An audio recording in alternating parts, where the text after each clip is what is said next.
Hello મિત્રો, તો આજે આપણે બનાવીશું ચણા મેથીનો અચાર। તો એના માટે મેં 1 કપ ચણા, 1 કપ મેથી અને 3 કાચી કેરી લઈ લીધી છે। આપણે ચણાને મેથીને ઓવરનાઇટ પલાળી રાખવાના છે અને અહીં મેં કેરી પણ ખમણી લીધી છે। એમાં 1 ચમચી હળદર મીઠું એડ કરીને એને પણ આપણે ઓવરનાઇટ માટે મૂકી રાખવાની છે।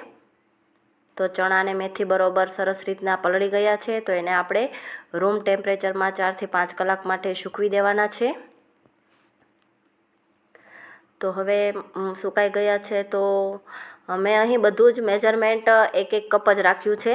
તો એક પેનમાં આપણે ગરમ તેલ નાખશું અને એમાં જે અચાર મસાલો છે એ મેં ઘરે જ બનાવેલો છે, એ 1 કપ ઉમેરીશું અને બરાબર આપણે એને મિક્સ કરી લઈશું। તમે જોઈ શકો છો કલર। હવે જે કેરીનું છીણ છે હવે આપણે એમાં ઉમેરીશું।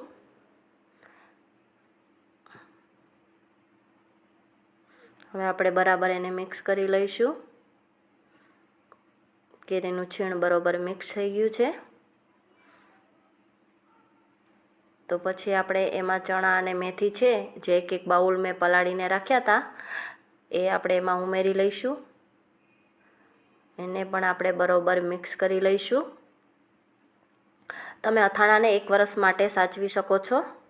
તો આપણે એક જારમાં એને હવે ભરી લઈશું। 1 વર્ષ માટે તમે આ અથાણું સાચવી શકો છો।